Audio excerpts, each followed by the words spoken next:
Dans votre boîte du bâtiment, à l'instant où je vous parle, il y a plusieurs chantiers que vous pouvez signer dans les 60 prochains jours et ça sans même générer un seul nouveau contact. Mais le problème, c'est que vous les voyez même pas. Aujourd'hui, faire de la pub dans le bâtiment, c'est devenu plus cher qu'avant. Vous devez le remarquer si vous faites de la publicité sur Google ou sur Meta. Un contact qui vous coûtait à l'époque peut-être 20 euros, aujourd'hui, il vous coûte facilement le double. Donc aujourd'hui, c'est pas la question, c'est pas d'arrêter de faire de la publicité, bien au contraire, parce que ça reste une source d'acquisition qui est absolument incroyable quand c'est bien fait. La question plutôt à se poser, c'est qu'est-ce que vous faites de ces contacts que vous avez déjà obtenus. Donc dans cette vidéo, je vais vous montrer comment signer tout simplement ces chantiers qui vous attendent parce qu'il y a généralement 3 endroits que les entrepreneurs du bâtiment ignorent complètement et ça du coup sans augmenter votre budget publicitaire, bien au contraire, mais surtout en le rentabilisant au maximum. On est parti. Aujourd'hui, ce qu'on remarque, c'est que les coûts d'acquisition dans le secteur du bâtiment n'arrêtent pas de monter. C'est-à-dire que combien ça vous coûte aujourd'hui pour obtenir un contact, ça vous coûte certainement plus cher qu'il y a de ça quelques années, il y a 2 3 ans.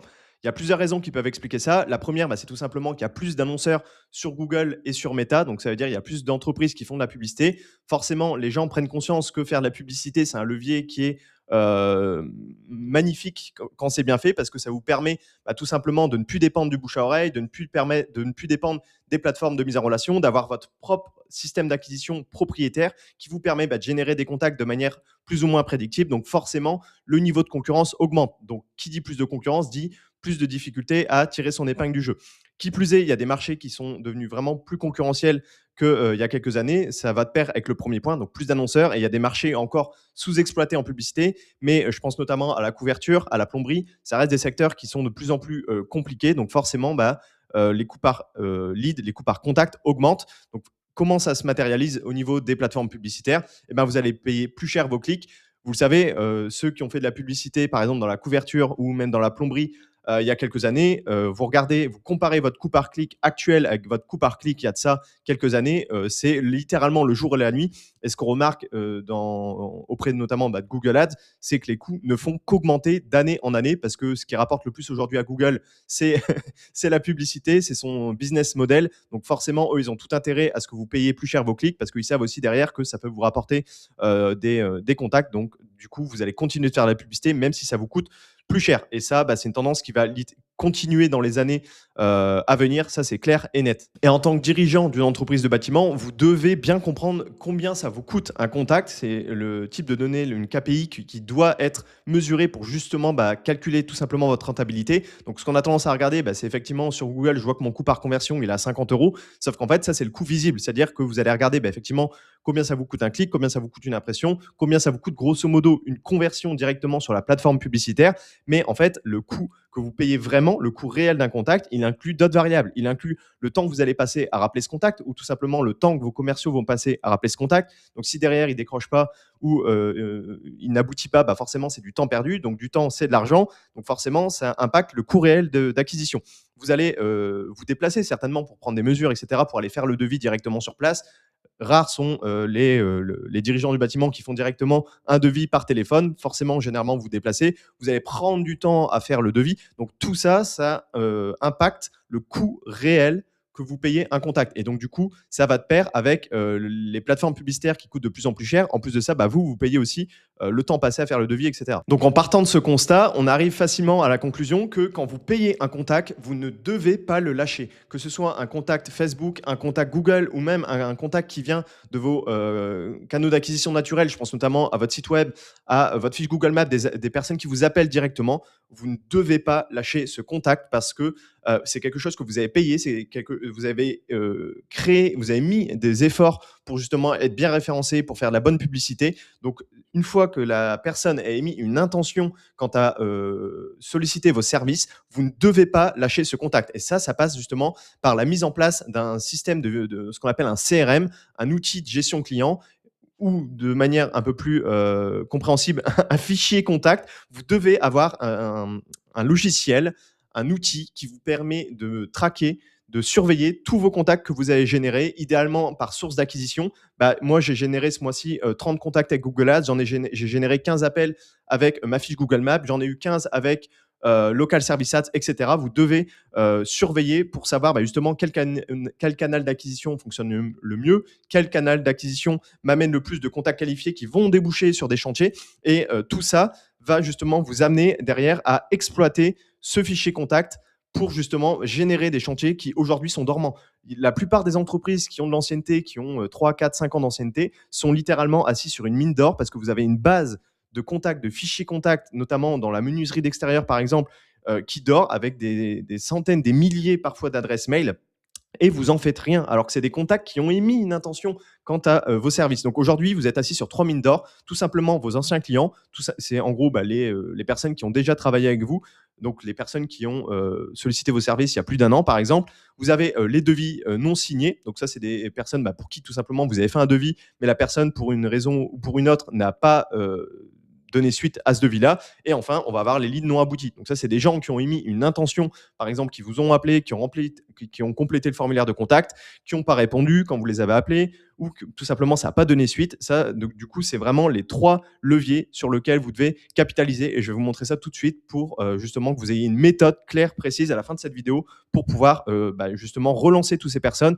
et aller chercher tout simplement du chiffre d'affaires, des chantiers. Avant de voir précisément comment exploiter chacun de ces leviers dans votre fichier client, je me suis posé la question de pourquoi aujourd'hui la plupart des entreprises du bâtiment n'exploitent pas justement ces 3 leviers. La première raison, c'est que c'est pas urgent, c'est-à-dire que ça fait pas sonner le téléphone aujourd'hui, donc on se dit bon je verrai ça plus tard, c'est pas ma priorité. Moi, ma priorité, c'est de générer des nouveaux contacts et donc du coup mon fichier client, je verrai ça plus tard.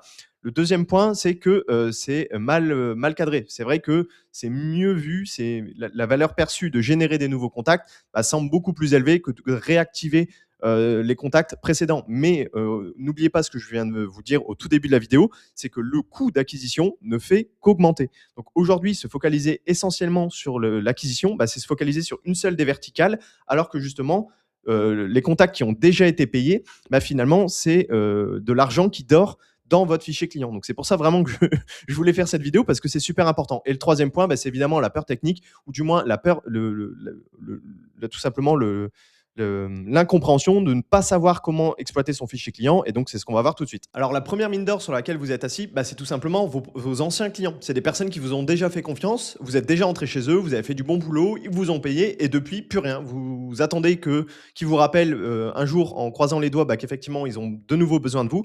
Alors que, en partant du constat qu'effectivement, les coûts pour obtenir des nouveaux contacts sont de plus en plus élevés dans le bâtiment, vous devez travailler sur ce qu'on appelle la LTV, la Lifetime Value, le fait d'augmenter justement la durée de vie d'un client, c'est-à-dire un client qui a déjà bossé avec vous, vous devez faire en sorte qu'il vous ressollicite, d'augmenter son panier moyen. Pour ça, du coup, vous devez le relancer, exploiter cette mine d'or-là. Je vous ai donné quelques exemples par métier. Typiquement, si vous êtes un couvreur, vous avez nettoyé son toit il y a de ça quelques années, peut-être recontacter ce prospect, ce client en l'occurrence, en lui disant effectivement, ça fait plusieurs années qu'on a nettoyé votre toit, c'est peut-être le moment de faire une petite vérification des tuiles. Nous, on vous fait un diagnostic offert. Ça vous permet de remettre le pied dans la porte et peut-être que vous allez voir qu'il y a une petite chose à faire. Si vous êtes une entreprise d'étanchéité, peut-être proposer des contrats d'entretien annuels. Ça vous permet de recapitaliser sur un client que vous avez déjà payé et à qui vous avez déjà travaillé, lui proposer effectivement un contrat d'entretien annuel. Ça va augmenter justement la durée de vie de ce client-là et faire en sorte qu'il reconsomme auprès tout simplement de votre entreprise. Pareil si vous êtes électricien, etc. Donc ça, c'est vraiment la première mine d'or, c'est tout simplement les anciens clients avec qui vous avez déjà travaillé, de faire en sorte qu'ils reviennent vers vous pour X ou Y raison. La deuxième mine d'or, c'est tout simplement les devis non signés. Ça, c'est clairement le segment le plus rentable de votre fichier client, tout simplement de votre fichier contact en l'occurrence. Tout simplement parce que le besoin était là. Forcément, si la personne a fait un devis pour une rénovation de salle de bain ou une rénovation de fenêtre, c'est qu'elle avait un besoin. Oui, le devis n'a pas abouti parce que ça peut être lié à plusieurs raisons. Tout simplement, le timing n'était pas le bon. Ça peut être tout simplement un mauvais timing parce qu'en fait, qu'est-ce qui suscite la vente? Les gens achètent sous le coup de l'émotion et pas sous le coup de la rationalité. Donc peut-être qu'à ce moment-là, effectivement, le niveau d'émotion n'était pas assez élevé. Vous n'avez pas réussi à créer assez d'émotion auprès de ce prospect-là pour qu'il signe le devis. Par contre, il avait un besoin parce qu'il a fait le devis. Donc relancez ces personnes-là parce que statistiquement, c'est vraiment le segment qui va vous rapporter le plus de chantiers le plus vite. Vous pouvez relancer ces personnes-là, par exemple, si vous voyez qu'il y a une personne qui a fait un devis il y a 6 mois pour de rénovation de fenêtre. En ce moment, vous avez une offre. À ce moment-là, vous la relancez avec une offre. Ça va ça va augmenter son niveau de désirabilité quant au fait de faire aboutir le projet qu'elle avait il y a de ça 6 mois et du coup, ça va permettre de la relancer de la meilleure manière possible. Donc ça, c'est vraiment le segment sur lequel vous devez le plus vous attarder parce qu'il y a vraiment de l'argent qui dort là-dessus. C'était simplement un problème de timing. Encore une fois, quand on veut vendre, il faut être là au bon moment, au bon endroit. Bah, peut-être que là, effectivement, vous étiez au bon endroit parce que la personne avait un besoin, mais c'était peut-être pas le bon moment pour elle. Et peut-être qu'en la relançant, eh ben, cette fois-ci, ce sera le bon moment. Donc, vous avez rien à perdre, vous avez tout à gagner à relancer vraiment les devis qui ont été non signés. La troisième mine d'or, bah, c'est tout simplement les contacts qui n'ont pas abouti. C'est des contacts que vous avez payés, par exemple, soit de la publicité Google Ads, quelqu'un qui a complété le formulaire, soit pareil sur la publicité Meta, ou alors des personnes qui vous ont appelé depuis votre fiche Google Maps, etc., etc. Ce que font la plupart des entreprises du bâtiment, c'est que si ces contacts n'aboutissent pas, parce qu'ils n'ont pas répondu au téléphone, parce que ils semblaient pas intéressés finalement à ce moment-là, et ben en fait, vous allez les jeter à la poubelle. Sauf que je le redis, c'est des contacts que vous avez payés. Vous ne devez pas les lâcher. Nous, ce qu'on veut, c'est soit un oui, soit un non. On veut pas de ah, on ne sait pas trop où il se positionne, ce contact, etc. Non, nous, on veut une réponse. Il n'y a rien de pire que de ne pas avoir de réponse. Donc, relancez ces contacts, faites en sorte qu'ils vous donnent une réponse. Même si c'est non, nous, ce qu'on veut vraiment, c'est savoir avoir une réponse tout simplement. Donc, vous allez relancer tout ce qui était formulaire de contact sans suite, les appels manqués, les contacts Facebook avec qui vous n'avez jamais discuté. Bon, bien évidemment, il faut que le numéro de téléphone ou l'adresse mail soit correct. Forcément, ici, on est sur des contacts qui sont plus froids que les contacts qui ont émis un devis, mais ils ont manifesté un intérêt. Si une personne a complété le formulaire de contact parce que de rénovation de fenêtre, cette personne avait un intérêt. Oui, elle n'a pas été jusqu'à demander un devis, mais elle avait vraiment un intérêt. Donc, si vous la relancez, bah, peut-être que cette fois-ci, cet intérêt, il va aller plus loin. Le prospect est plus mature. Il a réfléchi encore davantage depuis plusieurs semaines, depuis plusieurs mois. Ouais, il faudrait vraiment que je change mes fenêtres parce que en été, ça va être une fournaise. En plus, j'ai entendu le bruit de la rue, j'en peux plus. Peut-être qu'effectivement, son niveau de maturité, son niveau de conscience de son problème, il est plus élevé qu'au moment où il a émis un intérêt et qu'il a pas, qu'il vous a que son intérêt, justement, s'est arrêté là. Et donc, du coup, le fait de le relancer, il va se dire: «Ah, mais oui, c'est vrai, il y a ça 6 mois, j'avais contacté l'entreprise Dupont pour rénover mes fenêtres et puis finalement, j'ai jamais donné suite. Ah, bah là, c'est bien qu'ils reviennent vers moi. En plus, ils ont une offre. Bon, bah, c'est parfait.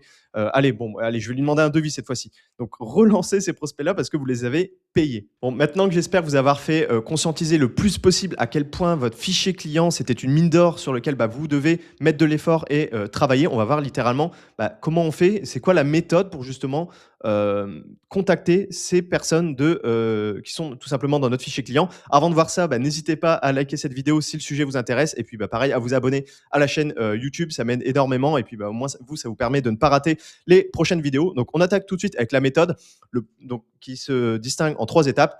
Le premier point, bah, c'est tout simplement de vraiment préparer son fichier client, dans son fichier contact, de segmenter son fichier contact, donc justement d'avoir bah, différents segments qu'on va voir juste après, de rédiger tout simplement une approche, que ce soit par email, par SMS ou par téléphone, ensuite de diffuser bah, ces différents messages et derrière bah, de mesurer, parce qu'on peut améliorer que ce qu'on mesure, donc vous devez bah, voir justement ce qui fonctionne le mieux. Est-ce que c'est les appels? Est-ce que c'est les SMS? Est-ce que c'est les emails? Quel type d'approche fonctionne le mieux? Et donc ça, vous devez le mesurer. Donc le premier point, la première étape, c'est tout simplement de préparer votre fichier, donc de sourcer vraiment vos contacts qui sont certainement éparpillés un peu à gauche, à droite, sans forcément que vous les ayez mis au propre. Donc, sourcez vraiment tous vos contacts, regroupez tout dans un seul logiciel, dans un seul fichier, et derrière, bah, vous nettoyez. Vous enlevez tous les doublons, vous enlevez les contacts qui ont déménagé, ceux qui effectivement n'avaient aucune coordonnée valable, que ce soit email ou numéro de téléphone. Ceux-là, vous pouvez les retirer, ça pollue votre fichier inutilement. Donc, le but, c'est vraiment de prendre un petit moment et d'avoir quelque chose de très propre, de structuré. Une fois que ça c'est fait, on passe à l'étape 2, qui va être de segmenter. Votre objectif, ça va être de démarrer avec un seul segment. Ça sert à rien de contacter à la fois vos anciens clients, à la fois les devis envoyés mais non signés et les leads perdus. Vous allez vous éparpiller. Faites étape par étape. Donc, le segment qu'on a vu le plus intéressant pour vous statistiquement, c'est les devis non signés des 6 derniers mois. Donc, vous allez vous focaliser là-dessus dans un premier temps parce que c'est le segment qui rapporte le plus de chantiers le plus rapidement possible. Moi, je vous ai dit, le but, c'est qu'à la fin de cette vidéo, dans les 60 prochains jours, vous ayez signé votre prochain chantier avec votre fichier de contact sans augmenter votre budget pub.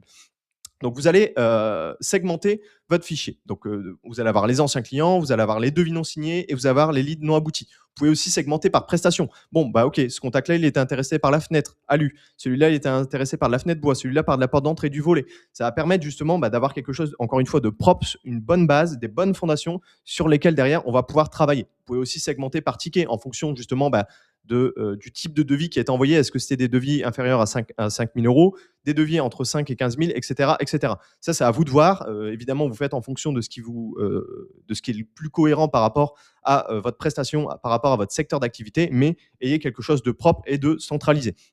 Le but, c'est d'avoir vraiment quelque chose de simple. Si c'est compliqué, vous n'allez jamais passer à l'action. Donc, il faut vraiment que ce soit simple et carré à ce niveau-là. Donc, l'étape 3, c'est tout simplement d'envoyer et de construire le bon message. Donc, pas quelque chose de compliqué, encore une fois. Le but, c'est d'avoir une structure claire, donc une accroche personnelle. Bonjour, monsieur Martin. Je reviens vers vous suite au devis que vous nous aviez demandé il y a de ça 6 mois, etc. Vous, justement, vous mettez un contexte pour qu'il se rappelle de vous, pourquoi vous le sollicitez, une proposition claire. Est-ce que votre projet est toujours de rénovation de fenêtres est toujours d'actualité? Et ensuite, vous mettez un appel à l'action unique. Il ne faut pas que la personne se perde. L'appel à l'action, ça peut être est-ce que je peux vous recontacter demain à 11 heures à ce sujet, ou n'hésitez pas à me rappeler, etc. Là, je vous fais de tête. Le but, c'est d'y passer un petit moment. Vous pouvez utiliser l'intelligence artificielle pour ça, en lui donnant évidemment du contexte. Plus vous donnez de contexte, plus le message que vous allez avoir en sortie va être pertinent. Mais c'est le genre de choses où justement l'intelligence artificielle peut avoir un impact positif sur votre manière de faire et vous fait gagner beaucoup de temps. Donc là, le but, ça va être de travailler sur comment on fait pour contacter ces contacts, tout simplement. Une fois que ça c'est fait, comment on sollicite, comment on contacte justement ces personnes? On a différents canaux pour ça. On va avoir le fameux SMS, donc avec les taux d'ouverture qui sont littéralement imbattables. Faites attention aussi à tout ce qui est RGPD, parce que ne tombez pas dans le spam à envoyer des SMS tous les jours à des personnes qui n'ont pas sollicité des échanges auprès de vous. Donc faites attention à ça. Vous allez avoir l'email, forcément, l'email aussi assez pertinent. Donc c'est bien pour les anciens clients et de manière, si vous avez une saisonnalité, vous pouvez envoyer des emails. Vous avez le téléphone. Donc ça, c'est bien pour les gros tickets, typiquement pour les devis à 5, 10 000 euros, voire plus de 10 000 euros. Forcément, contacter quelqu'un par téléphone, la relation que vous allez avoir avec cette personne-là va être plus proche qu'un simple SMS. Donc ça peut être intéressant. Et vous avez le fameux courrier. Ça peut être bien pour relancer des anciens clients avec qui vous avez travaillé. Donc les top clients en fin d'année, en leur souhaitant une bonne année, etc. Ça augmente votre valeur perçue. Ça peut aussi vous permettre de capitaliser sur votre système de parrainage de relations, parce que forcément, on reçoit une bonne année d'une entreprise avec qui on a travaillé il y a de ça 7-8 mois. On se dit, ah ouais, ok, ils sont vraiment professionnels, ça me donne envie de les ressolliciter. Ou même si leurs amis ont des projets similaires aux leurs, finalement, ils vont vous recommander directement. Ça peut être vraiment quelque chose qui est top pour assouvir vraiment la relation que vous avez déjà eue avec vos clients. Donc, ne sous-estimez pas le courrier. En plus, il y a pas mal de logiciels qui peuvent vous permettre de faire ça de manière automatique. C'est-à-dire que vous importez le nom, prénom, l'adresse mail et l'adresse postale de la personne. Et une fois par an, ça va envoyer automatiquement des courriers directement dans la boîte aux lettres de vos clients. Et je peux vous assurer que ça fait vraiment la différence en termes de valeur perçue sur votre entreprise et du coup, en termes de positionnement quant au service que vous proposez. Donc ça, c'est bien beau de se dire, effectivement, on peut leur envoyer des emails, des SMS, etc. Mais comment on fait? Quel outil on utilise? Moi, je vous suggère d'utiliser Brevo, B-R-E-V-O. C'est, si vous n'avez pas une grosse base mail, vous pouvez faire ça avec le plan gratuit, c'est largement suffisant. Sinon, vous pouvez payer, c'est, je crois, 10-15 euros par mois, c'est pas très cher. Et ça vous permet justement de tout centraliser, donc d'avoir vos contacts au sein de cet outil-là, et de tout simplement de leur envoyer des emails, de leur envoyer directement des SMS, de les segmenter en fonction justement de la typologie de profil. Est-ce que c'est des devis, etc. Donc ça peut être pas mal pour justement contacter ces prospects-là. Alors c'est pas le genre d'outil que j'utiliserai en tant que CRM à proprement parler, un CRM de vente, mais pour contacter les prospects, du coup importer les données de votre fichier contact, ça peut être intéressant. Donc si jamais, et j'espère que vous allez prendre le temps de le faire, moi je vous suggère d'utiliser Brevo. Donc, l'étape 5, je vous l'ai dit, c'est de mesurer justement notre retour quant aux actions qu'on a mis en place, parce que forcément, ça va nous coûter de l'énergie. Nous, ce qu'on veut, c'est aller chercher des chantiers, de la rentabilité. Donc, vous devez mesurer chacun des points, donc notamment le taux d'ouverture sur des emails, etc., pour voir justement si l'objet il était bon, le taux de réponse, savoir effectivement mesurer sur 100 emails envoyés combien de personnes vont nous répondre, combien de devis ça a généré, combien de chantiers ça a signé, c'est quoi le retour sur investissement réel. Et il faut bien faire attention à une chose, si vous voulez vraiment mesurer l'impact de vos actions, vous ne devez modifier qu'un seul élément à la fois. Parce qu'en fait, si vous modifiez par exemple votre structure d'email et en même temps vous envoyez votre email à d'autres segments de contact, et en fait finalement vous n'allez pas être en mesure de savoir est-ce que c'est le segment de contact qui est mieux ou est-ce que c'est l'email que j'ai modifié. C'est pour ça que quand vous modifiez quelque chose, ne modifiez qu'une chose à la fois pour mesurer avec précision bah, qu'est-ce qui a eu l'impact le plus positif ou à l'inverse le plus négatif sur ma modification. Donc sur l'objet, sur l'offre, le canal, etc. Parce que pareil, ça, j'en ai pas parlé, mais sinon la vidéo pourrait durer des heures. Mais n'hésitez pas à mettre en avant des offres parce que c'est bien de relancer les anciens contacts, les anciens devis, clients, etc. Mais si vous arrivez comme un cheveu sur la soupe juste en disant bah, vous avez, est-ce que votre projet est toujours d'actualité, y a pas, on ne suscite pas de l'émotion. Il faut savoir que la vente, les gens achètent sous le coup de l'émotion plutôt que sur c'est un acte qui est émotionnel, c'est pas un acte qui est rationnel. Donc en fait, le fait de créer une offre pour ces personnes-là, aujourd'hui, on revient vers vous parce que vous avez mis une intention quant à la rénovation de fenêtres il y a de ça 6 mois. Sachez qu'aujourd'hui, on propose 20% offert sur, le changement de vos fenêtres. Je vais y arriver. Donc, c'est peut-être le moment ou jamais. Et là, on crée de l'émotion. On suscite de l'émotion auprès du prospect. En plus, on crée un sentiment d'urgence en leur disant, bah, effectivement, cette offre-là, elle est valable que ce mois-ci. C'est pour ça qu'on vous permet de revenir vers vous, savoir si votre projet il est toujours d'actualité. Et c'est ça qui peut impacter réellement les résultats que vous allez pouvoir obtenir. Donc, voilà un peu au niveau de toute la méthode.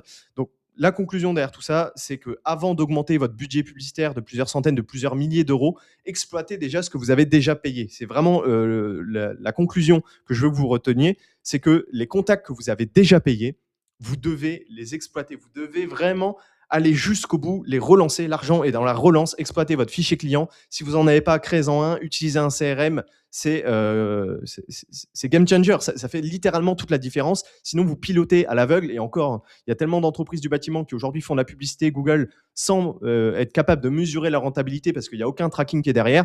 Mais moi, je vois bien au-delà de ça. C'est qu'effectivement, en plus d'avoir les données de la régie publicitaire de Google, de Meta, vous devez exploiter tous les contacts qui rentrent et ne pas les perdre parce que c'est des contacts que vous avez payés. J'espère que cette vidéo vous aura plu. C'était Quentin. On se dit à la prochaine. Encore une fois, n'oubliez pas de liker et de vous abonner. Ciao.